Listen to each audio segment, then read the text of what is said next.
ప్రతి సంవత్సరం ఈ 40 రోజులు వస్తాయి. కానీ ఒక ప్రశ్న, ఈ 40 రోజులు నిజంగా మనల్ని మార్చుతున్నాయా? మీరు ఆచరించే ఈ 40 రోజులు మీ జీవితాన్ని నిజంగా మార్చగలవు. కానీ మీరు వాటిని సరైన విధంగా పాటిస్తేనే.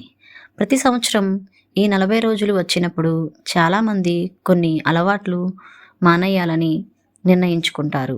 నాన్ వెజ్ తినడం, సినిమాలు చూడటం, తప్పుగా మాట్లాడటం. కానీ అసలు ప్రశ్న ఇదే. ఈ 40 రోజుల్లో మనం నిజంగా మారుతున్నామా? లేక పాత మనిషిగానే మిగిలిపోతున్నామా? బైబిల్‌లో 40 అనే సంఖ్యకు చాలా గొప్ప అర్థం ఉంది. ప్రతిసారి 40 కనిపించినప్పుడు ఇది ఒక సిద్ధత, మార్పు కాలంగా మనం అర్థం చేసుకోవాలి. నోవాహు కాలంలో 40 రోజులు 40 రాత్రులు వర్షం కురిసింది. ప్రపంచం క్రొత్తగా ప్రారంభమైంది. దేవుడు ఇశ్రాయేలు ప్రజలతో నిబంధన చేసినప్పుడు మోషే సినాయి పర్వతంపై 40 రోజులు దేవుని సన్నిధిలో గడిపి దేవుని చిత్తాన్ని స్వీకరించాడు. మళ్ళీ 10 ఆజ్ఞలను పొందటకు మోషే 40 రోజులు 40 రాత్రులు దేవుని సన్నిధిలో ఉండి ధర్మశాస్త్రాన్ని ప్రజలకు తీసుకువచ్చాడు. కానాను దేశాన్ని పరిశీలించుటకు వెళ్ళిన 12 మంది 40 రోజులు ఆ దేశాన్ని పరిశీలించారు. ప్రజల అవిశ్వాసం వలన ఇశ్రాయేలీయులు 40 సంవత్సరాలు అరణ్యంలో తిరిగారు. ఆ కాలంలో దేవుడు వారి హృదయాలను మార్చి తనను తాను నమ్మే ప్రజలుగా తీర్చిదిద్దారు.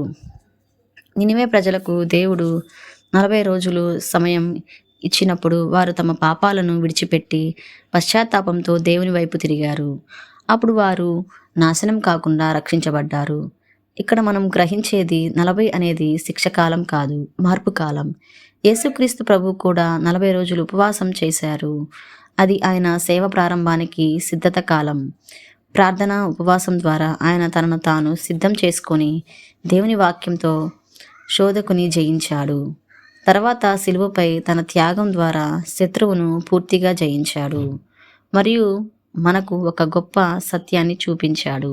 ప్రార్థన, ఉపవాసం ద్వారా మన బలహీనతలపై కూడా విజయం సాధించవచ్చు అని. నిజమైన ఉపవాసం, నిజమైన ప్రార్థన ప్రజల ముందు చూపించుకోవడం కోసం కాదు, కానీ దేవుని యందు నిమ్రతగా మన హృదయాన్ని మార్పు కోసం చేయబడేది. ఈ 40 రోజులు ఆహారం మానేయుటకే పరిమితం కావు. కోపం, గర్వం, అసూయ, చెడు అలవాట్లు, శరీరేచ్ఛలు, పాత స్వభావంపై విజయం సాధించే కాలం.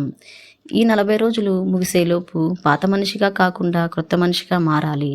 ఇది మన జీవితాలను మార్చే ఒక క్రొత్త ఆత్మీయ ప్రయాణం. Praise the Lord. Thank you.